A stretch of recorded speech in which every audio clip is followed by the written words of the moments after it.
Bismillahirrahmanirrahim. Elhamdülillah uzun bir çalışmanın ardından Mevlidi etkinliğimizin arefesine geldik.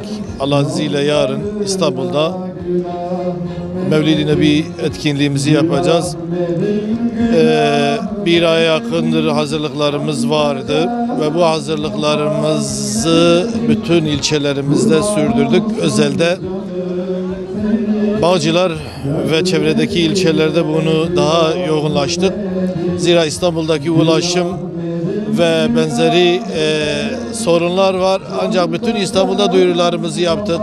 Sosyal medyada bunları gerekli duyurularımızı yaptık. Hazırlıklarımız tamamdır. Şu anda alanımızda çalışmamızı yapıyoruz. Yarına alanı hazırlamaya çalışıyoruz. Hazırlıklarımız bitme aşamasında.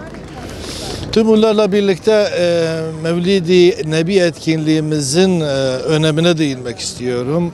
Mevlid-i Nebi etkinliğimiz hele bu şu an içinde yaşadığımız asırda İslam'dan uzaklaşan, belki Allah-u Teala'nın yarattığı fıtrattan uzaklaşan insanlığa çare olarak gönderilen Peygamber sallallahu aleyhi ve sellemi hatırlatma, onun sünnetine teşvik etme, yönlendirme, iman etmeyi sağlama açısından biz çok önemli buluyoruz.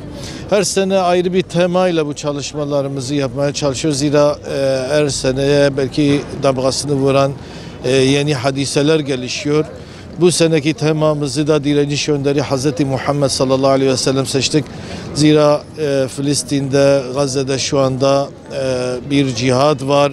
Oradaki Müslüman kardeşlerimiz dünyanın gözü önünde İsrail'in, Amerika'nın zulümüne maruz kalmakta ve tüm dünya bunu sessiz bir şekilde izlemekte.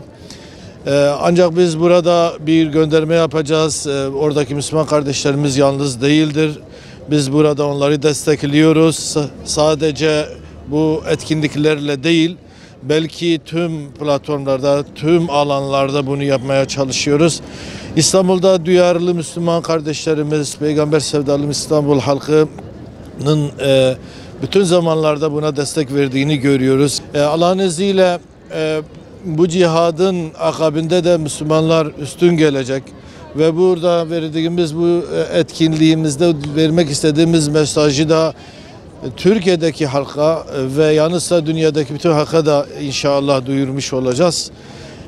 Yarın Bağcılar Meydanı, İstanbul Bağcılar Meydanı inşallah coşkun olacak. Buranın çok iyi olmasını bekliyoruz. Araç kalkış noktalarımız var.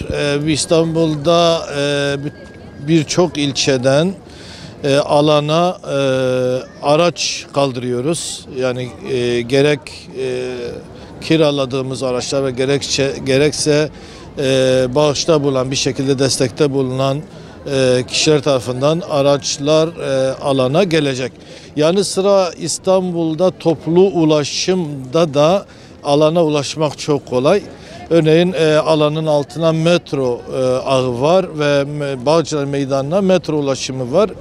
Yanı sıra tramvay buraya geliyor. Yakın mesafede bir kilometreden daha az bir mesafede tramvay ulaşımı var.